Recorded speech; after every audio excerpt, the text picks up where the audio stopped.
إن الحمد لله نحمده ونستعينه ونستغفره ونعوذ بالله من شرور أنفسنا ومن سيئات أعمالنا. من يهده الله فلا مضل له ومن يضلل فلا هادي له. وأشهد أن لا إله إلا الله وأشهد أن محمدا عبده ورسوله. يا أيها الذين آمنوا اتقوا الله حق تقاته ولا تموتن إلا وأنتم مسلمون. يا أيها الناس اتقوا ربكم الذي خلقكم من نفس واحدة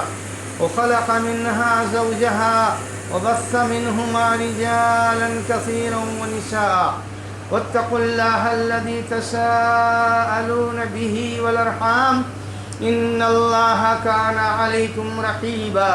يا أيها الذين آمنوا اتقوا الله وقولوا قولا سديدا يصلح لكم أعمالكم ويغفر لكم ذنوبكم ومن يطع الله ورسوله فقد فاز فوزا عظيما. أما بعد فإن خير الحديث كتاب الله وخير الهدي هدي محمد صلى الله عليه وسلم وشر الأمور محدثاتها وكل محدثة بدعة وكل بدعة ضلالة وكل ضلالة في النار. أعوذ بالله السميع العليم من الشيطان الرجيم. بسم الله الرحمن الرحيم. وكان أمر الله قدرا مقدورا. حضرات گرامی، تقدیر سے متعلق کچھ گفتگو اس سے پہلے گزر چکی ہے. تقدیر پر ایمان لانا، جیسا کہ پہلے گزر چکا، یہ ارکان ایمان میں سے ایک اہم رکن ہے. اس سلسلے میں اللہ رب العالمین نے قرآن کریم میں جو آیتیں تقدیر پر ایمان لانے کے تعلق سے نازل فرمایا ہے، آج کچھ ان آیتوں کا تذکرہ ہوگا اور پھر تقدیر سے متعلق کن بنیادی نقطوں پر ایمان لانا ضروری ہے جس کے بغیر تقدیر پر ایمان ناقص سمجھا جائے گا، مکمل نہیں سمجھا جائے گا،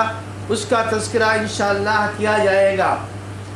اللہ رب العالمین نے قرآن کریم میں بہت ساری آیتوں میں تقدیر کا تذکرہ فرمایا ہے اور یہ بتایا ہے کہ کائنات کی ذرہ ذرہ، ہر چیز چھوٹی ہو یا بڑی ہو، یہ سب کے سب اللہ رب العالمین کی قدرت سے وجود پا رہی ہے اور اللہ رب العالمین ہی ہر چیزوں کا بنانے والا ہے. بنانے سے پہلے اس کا مقدر کرنے والا، یعنی اس کا اندازہ کرنے والا کہ چیز کی کس شکل کی رہے گی، کس نوع کی رہے گی، سب کچھ اللہ رب العالمین ہی کی کارکردگی ہے. چنانچہ رب العالمین فرماتے ہیں اِنَّ كُلَّ شَيْءٍ خَلَقْنَاهُ بِقَدَرٍ. ہم نے تمام چیزوں کو، کوئی بھی چیز اس سے باہر نہیں ہے، ہم نے تمام چیزوں کو جو بنایا ہے تو پہلے ہم نے اس کا ایک اندازہ، ایک خاکہ اور ایک پلان ہم نے پہلے اس کا تیار کیا ہے اور اس کے مطابق ہم نے اس کائنات کو بنایا ہے اور اس کائنات کو سجایا ہے. جو کچھ کائنات میں پہلے سے آ رہا ہے، جو چل رہا ہے، جو آئندہ آنے والا ہے، یہ تمام کی تمام چیزیں سب اللہ رب العالمین کے اسی پلان کے متعلق ہیں، جس پلان کے بارے میں یہ بات گزر چکی ہے کہ اللہ رب العالمین نے ایسے وقت اس کا پلان بنایا ہے جس کا کوئی علم کسی کو اللہ نے نہیں دیا ہے. اسی طریقے سے اللہ رب العالمین نے دوسری آیت میں یہ فرمایا وَكَانَ أَمْرُ اللَّهِ قَدْرًا مَقْدُورًا کہ اللہ رب العالمین کے جو معاملات ہوتے ہیں یہ تمام کے تمام معاملات سب اللہ رب العالمین کی جانب سے پہلے ہی سے مقدر کیے ہوئے ہیں، یعنی پہلے سے ان کا خاکہ اللہ نے تیار کر لیا تھا، اور پہلے ہی سے اس خاکے کو اللہ رب العالمین نے لوح محفوظ میں تحریر کر لیا تھا۔ تو بھی جو بھی چیزیں چل رہی ہیں، ساری کی ساری چیزیں یہ اللہ رب العالمین کے اسی اندازے اور اسی پلان کے مطابق چل رہی ہیں۔ جو کچھ انسان کر رہا ہے اجتماعی طور پہ یا انفرادی طور پہ، جو کچھ اس کو پہنچ رہا ہے، یہ سب اسی پلان کے مطابق ہو رہا ہے۔ اس پلان سے خارج کوئی بھی چیز دنیا میں وجود پذیر نہیں ہوتی ہے۔ اللہ رب العالمین کا فرمان ہے کہ وَخَلَقَ كُلَّ شَيْءٍ فَقَدَّرَهُ تَقْدِيرًا، اور اسی طریقے سے اللہ نے فرمایا إِنَّا كُلَّ شَيْءٍ خَلَقْنَاهُ بِقَدَرٍ، یعنی تمام کی تمام چیزوں کا تعلق اسی پلان اور اسی اندازے سے ہے۔ چنانچہ حضرت جبریل علیہ السلام کی اس روایت میں جس میں ایمان اور اسلام کی تشریح اللہ کے رسول صلی اللہ علیہ وسلم سے کرائی گئی ہے تھی، اس میں اللہ کے رسول نے ایمان کے تعلق سے یہ بتایا کہ دیکھو اللہ رب العالمین نے تمام مخلوقات جو بھی پائے جاتے ہیں ہر ایک کا اندازہ اللہ رب العالمین نے پہلے سے مقدر کر لیا ہے، اور اس تقدیر پر ایمان لانا تمہارے لیے ضروری ہے۔ تو ایمان کس کو کہتے ہیں؟ اس میں آخری بات آپ نے بتائی کہ ایمان اس تقدیر کو کہا جاتا ہے، اس پلان اور خاکے کو کہا جاتا ہے جو اللہ رب العالمین نے کائنات کے وجود سے پہلے خاکہ تیار کیا تھا، اور اس خاکے کے مطابق جو کچھ ہوتا ہے، چاہے اچھا ہو رہا ہو، چاہے برا ہو رہا ہو، چاہے اچھا لگ رہا ہو، چاہے خراب لگ رہا ہو، یہ تمام کی تمام چیزیں اسی پلان کے مطابق ہو رہی ہیں۔ اس پر ایمان لانا تمہارے لیے ضروری ہے۔ چنانچہ ابن دیلمی رضی اللہ تعالی عنہ فرماتے ہیں کہ میں نے ایک مرتبہ کعب ابن مالک رضی اللہ تعالی عنہ سے ملاقات کیا، اور میں نے کہا کہ میرے دل میں تقدیر سے متعلق جو ہے کچھ ایسی چیزیں آتی ہیں، کچھ شکوک و شبہات جیسے لگنے لگتے ہیں، تو آپ کوئی حدیث ہم کو بتائیے، کوئی بات ہم کو بتائیے جس سے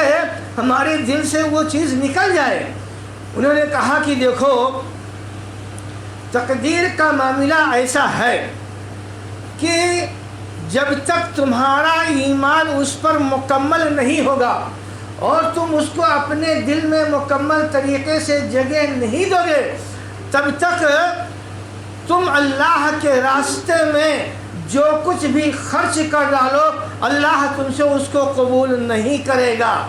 پھر انہوں نے کہا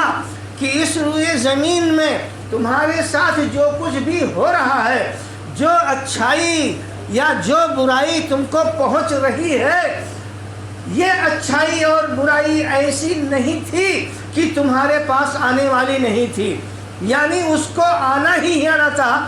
اس میں کوئی غلطی نہیں ہو سکتی ہے۔ اللہ رب العالمین کا جو پلان بن چکا ہے، جو تقدیر بن چکی ہے، اس تقدیر کے حساب ہی سے ہر چیز تم کو پہنچتی ہے۔ جو مل رہی ہے سو اسی تقدیر پر مل رہی ہے، اور جو نہیں مل رہی ہے سو اسی تقدیر پر مل رہی ہے، اور اس میں کہیں کوئی غلطی نہیں ہونے پاتی ہے۔ تو چاہے اچھا ہو چاہے برا ہو، جو تم کو اللہ کے ہاں پہنچنا اور تمہارے ساتھ ہونا مقدر ہو چکا ہے وہ ہو کر کے رہے گا، اور جو اللہ نے نہیں لکھا ہے وہ ہرگز نہیں ہو سکتا ہے۔ اگر اس پر تمہاری وفات ہوئی تب تو ٹھیک ہے، لیکن اگر اس کے علاوہ کوئی اور عقیدہ تمہارے دماغ میں بسا رہا تو جب تمہاری وفات ہوگی تو تمہاری وفات اسلام پر نہیں ہوگی، ایمان پر نہیں ہوگی، اور تمہارا داخلہ جہنم میں ہوگا۔ وہ فرماتے ہیں کہ یہ جواب جب میں نے سنا تو اور دوسرے جو ہے صحابہ سے جب میری ملاقات ہوئی تو میں نے یہی بات ان سے بھی کہی، عبداللہ ابن مسعود سے یہی بات کہی، عبداللہ ابن عمر سے یہی، حضرت حذیفہ ابن الیمان سے یہی بات کہی، اور حضرت ابن عمر سے یہی بات کہی۔ تمام کے تمام لوگوں نے مجھ کو سیم یہی جواب دیا۔ معلوم یہ ہوا کہ جس قسم کی گفتگو انہوں نے کیا ہے یہ گفتگو ایسی تھی جنہوں نے اس کو اللہ کے رسول صلی اللہ علیہ وسلم سے سنا تھا، کیونکہ اس طرح کی باتیں کوئی صحابی اپنی طرف سے نہیں کہہ سکتا، کسی کو جنت یا جہنم کے سلسلے میں فیصلہ کن بات سنائے اپنے منمانی نہیں کہہ سکتا۔ لہذا جو کچھ ہو رہا ہے وہ ایسے ہو کر کے رہے گا۔ تمہاری اپنی جو ذمہ داری ہے وہ یہ ذمہ داری ہے کہ تم اپنا جو کام اللہ نے تم کو کہا ہے کرنے کے لیے اس کو مسلسل کرتے رہو، اس میں کوتاہی نہ کرو۔ چنانچہ اسی حضرت جبریل والی روایت میں یہ ہے کہ جب اللہ کے رسول نے یہ بات کہی کہ جو ہے تقدیر پر ایمان لانا ہے، اچھا ہو یا برا ہو، تو ایک صاحب جو قبیلے جوہینہ یا قبیلے مزینہ کے تھے، انہوں نے کہا کہ اللہ کے رسول صلی اللہ علیہ وسلم یہ جو چیزیں اب ہو رہی ہیں کائنات میں تو آپ کے کہنے کے مطابق تو یہ اسی تقدیر کی بنیاد پر سب ہو رہی ہیں۔ کہا جی ہاں اسی تقدیر ہی کی بنیاد پر ہو رہی ہیں۔ تب کہا اب انسان جو جنت میں جائے گا وہ بھی لکھا ہوا ہے، جو جہنم میں جائے گا وہ بھی لکھا ہوا ہے، اچھا برا جو کچھ ہے سب لکھا ہی ہوا ہے، تو پھر یہ ہم لوگ کام کیوں کریں؟ جو نیک کام کرنے کی بات آپ کہتے ہیں بار بار کہ یہ کام کرو، نماز پڑھو، روزے رکھو اور دنیا بھر کی باتیں جو آپ بتا رہے ہیں، تو جو کچھ جو ہونا ہے وہ ہو کر کے رہے گا پلان کے مطابق، تو ہم آخر یہ کام کیوں کریں؟ آپ نے کہا اعملوا فکل میسر لما خلق لہ، کام جو ہے اس کو تم روکنا نہیں، جو اچھے کام کرنے کا حکم دیا جاتا ہے اس کو کرتے رہو، بس اللہ رب العالمین تمہارے لیے وہی کام آسان کرتا رہے گا جو انجام کے طور پر اللہ رب العالمین نے لکھ دیا ہے۔ لہذا تم اس بھروسے پر کہ جو کچھ ہونے والا ہے وہ تو لکھا ہی ہے، تو کام کیوں کرو؟ یہ بہت بڑی غلطی ہے اور یہ غلط سوچ ہے، کیونکہ تم کام جو روکنا چاہتے ہو، جو نہیں کرنا چاہتے ہو، تو ایسی بنیاد پر کرنا چاہتے ہو جو تم کو معلوم ہی نہیں ہے،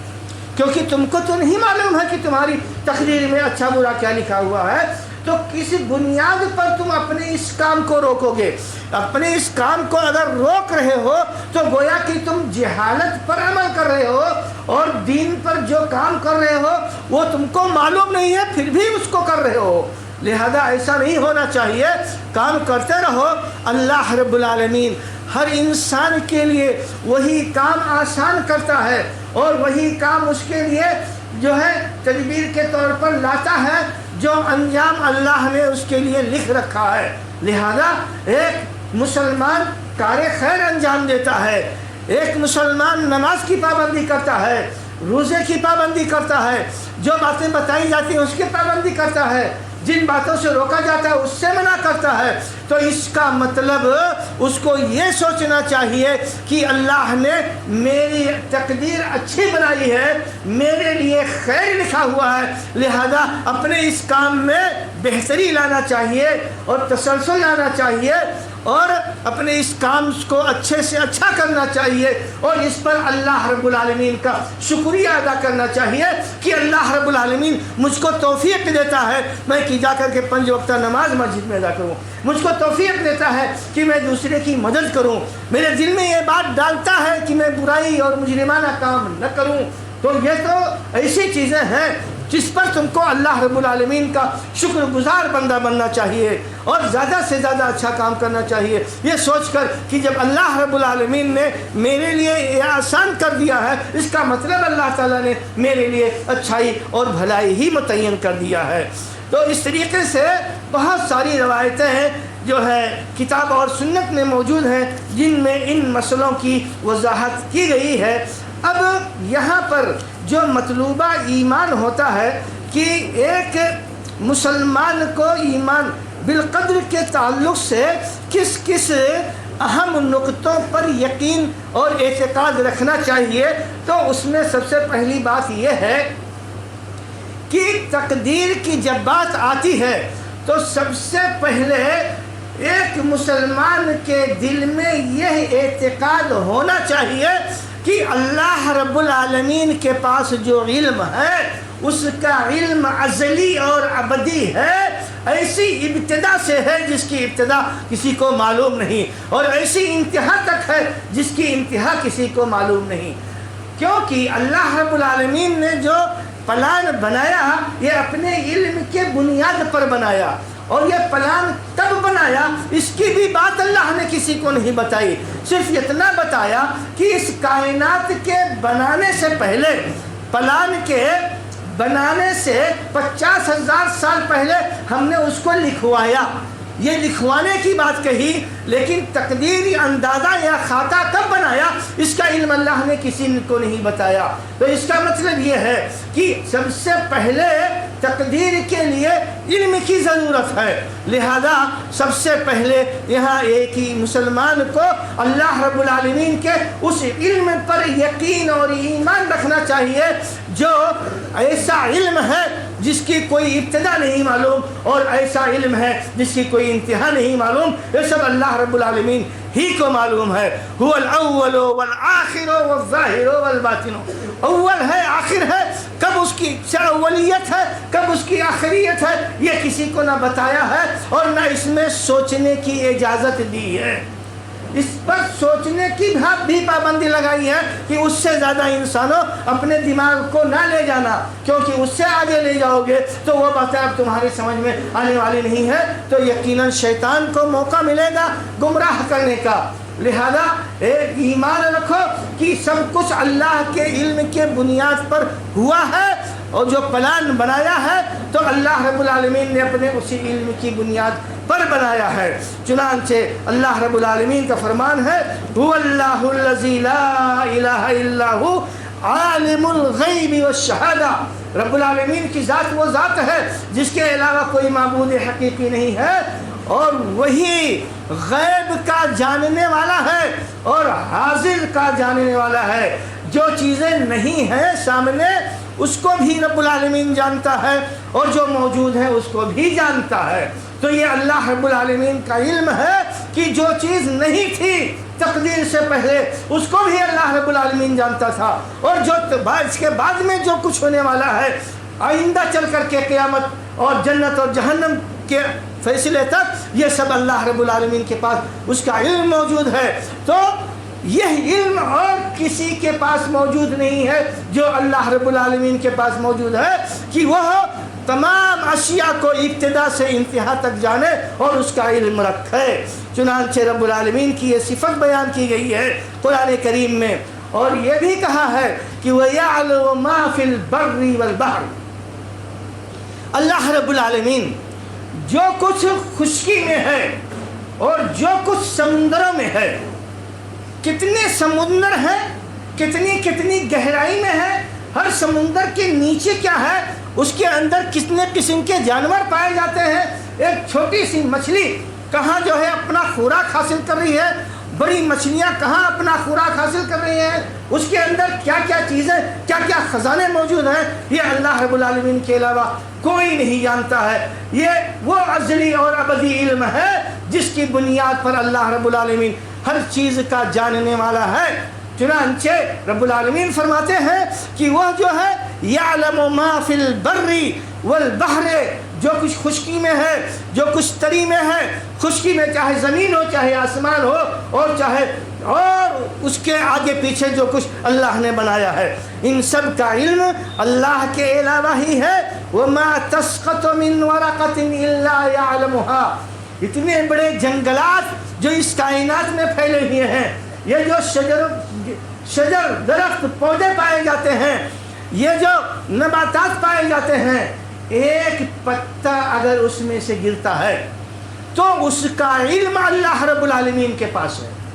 یہ وہ علم ہے جو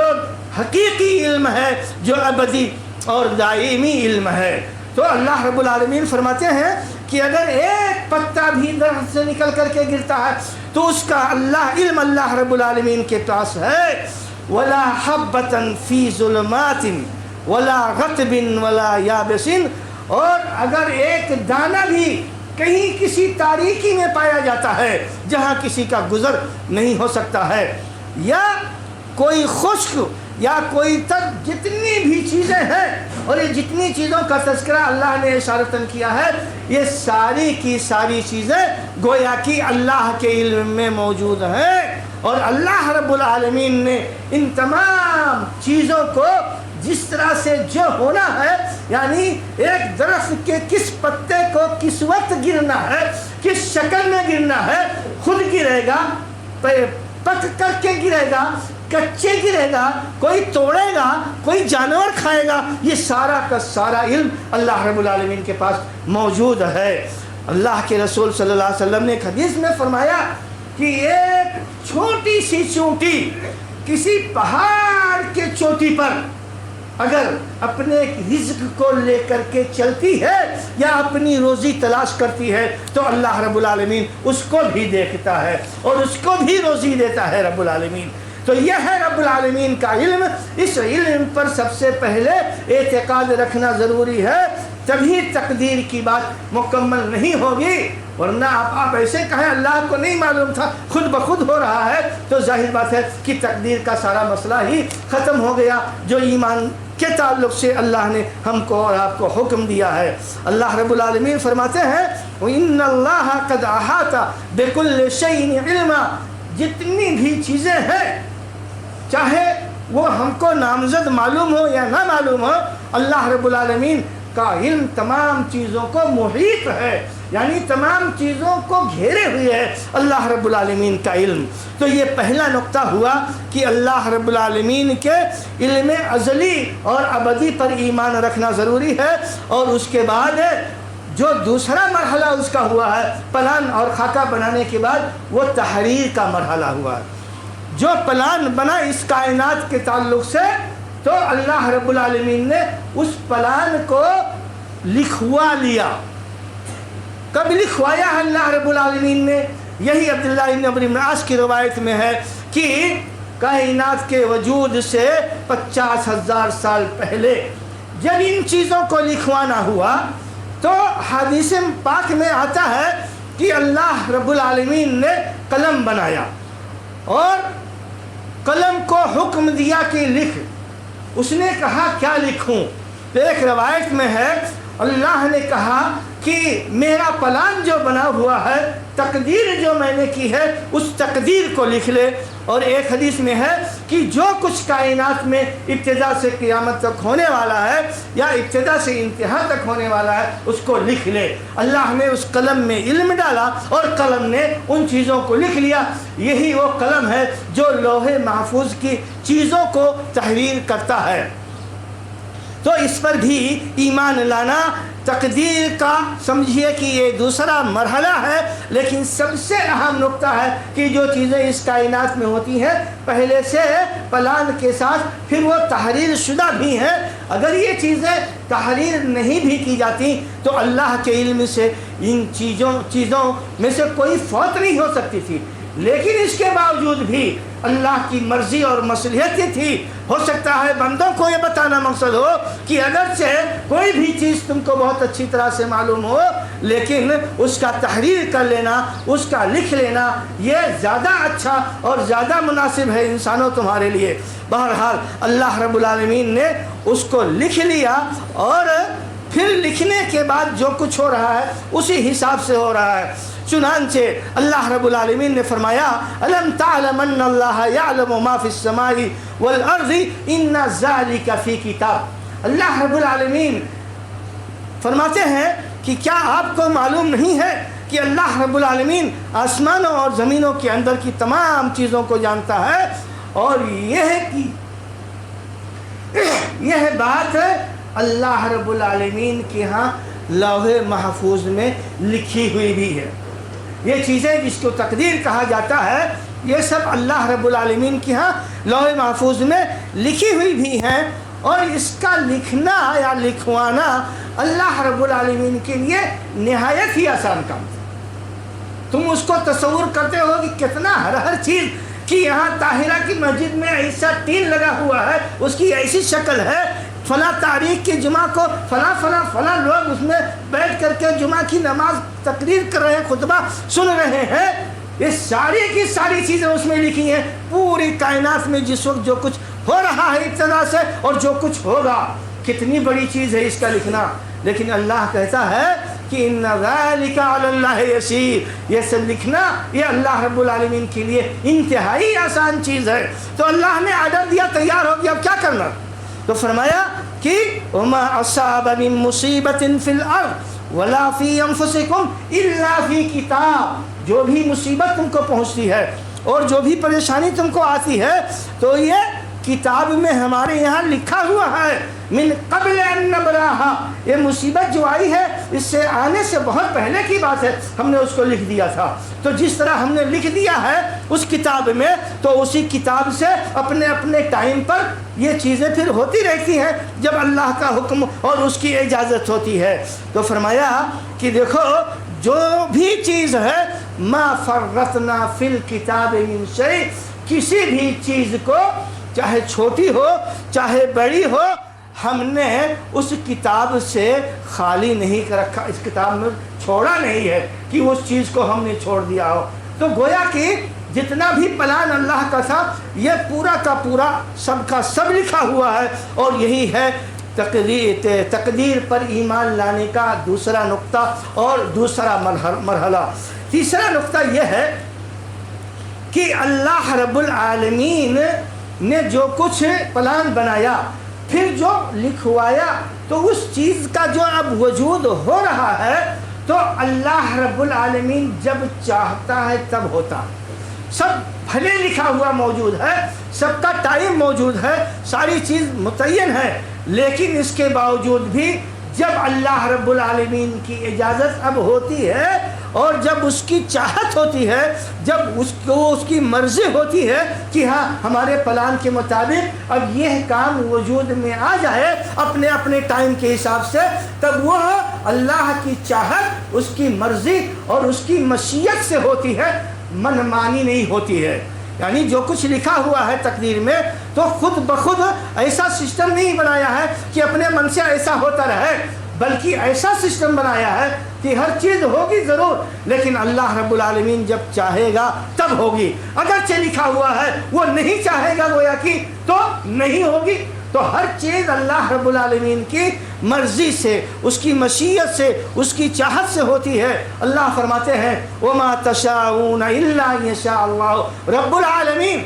جب تک اللہ رب العالمین کسی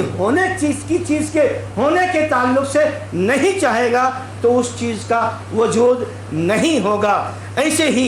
چوتھا مرحلہ جو اس کا ہے وہ یہ ہے کہ اللہ رب العالمین ہر چیز پر قادر ہے. اللہ رب العالمین ہر چیز کے لانے پر قادر ہے اور جو کچھ ہے یہ سب اللہ رب العالمین کے حکم ہی سے ہو رہا ہے، اس کی قدرت سے ہو رہا ہے. ایسا نہیں ہے کہ اللہ رب العالمین کے قدرت سے کوئی چیز باہر ہے، چاہے خیر ہو چاہے شر ہو، یہ سب کا سب اللہ کے قدرت، اس کی چاہت سے ہو رہا ہے. اب دنیا میں جو برائی پائی جاتی ہے ایسا نہیں ہے کہ اللہ رب العالمین کی قدرت سے وہ باہر ہے. جو اچھائی پائی جاتی ہے ایسا نہیں کہ اللہ کی قدرت سے باہر ہے، سب اللہ کی قدرت سے ہے اور سب کو اللہ نے بنایا ہے، اچھائی اور برائی سب. ہاں اللہ نے بنانے کے بعد پھر انسانوں تم کو عقل دیا، انبیاء اور رسول دیا، بتانے والے دیے، اور تم کو یہ بتایا کہ شر اگرچہ اللہ نے بنایا ہے لیکن تم سے شر مطلوب نہیں ہے. خیر اللہ نے بنایا ہے، شر بھی اللہ نے بنایا ہے، لیکن تم سے شر جو ہے یہ مطلوب نہیں ہے، تم سے خیر مطلوب ہے. اور یہی چیز ہے جو شریعتوں کے ذریعے اللہ رب العالمین لوگوں کو بتاتا چلا آ رہا ہے. اب کوئی آدمی برا کام کرے کہ ہماری تقدیر میں تو لکھا ہے، تو یہ اس حکم کی خلاف ورزی ہوگی جو اللہ تم کو دے رہا ہے، کیونکہ شر کرنا، برا کرنا یہ اللہ تعالیٰ تم سے جو ہے طلب نہیں کر رہا ہے، اور بلکہ اگر کرو گے تو اللہ رب العالمین کی نگاہ میں مجرم گردانے جاؤ گے. تو بنانے کے اعتبار سے اللہ کی مرضی اور مصلحت تھی. اگر آگ موجود ہوتا اور پانی نہ موجود ہوتا، ظاہر بات ہے دونوں چیزیں جو ہے ایک دوسرے کی ضد ہیں، لیکن سب کو اللہ نے بنایا۔ ایسے خیر اور شر یہ دونوں ایک دوسرے کی ضد ہیں، ویسے بھی کائنات کا بنانا، اس میں خیر اور شر کا ہونا، یہ اپنے رب کے حساب سے کچھ نہیں ہے، اس کے لیے سب برابر ہے۔ یہ تو انسانوں کے حساب سے ہے اور انسانوں کے استعمال کے حساب سے ہے۔ اللہ نے آگ دیا، پانی دیا، آپ اس کو پیو، دوسروں کو پلاؤ، تو یہ کتنی اچھی بات ہوگی۔ لیکن اگر اسی پانی سے آپ گرما کر کے کسی کو جو ہے نقصان پہنچاؤ، یا ویسے ہی اس کو کسی کو مارنے بھگانے کے لیے استعمال کرو، آج اللہ نے دیا، آپ اس کو کھاتے ہو، اس سے کھانا بناتے ہو، کھاتے ہو، گرمی حاصل کرتے ہو، لیکن اسی سے اگر کسی کا کوئی سامان نقصان کرو، کسی کا گھر جلا دو،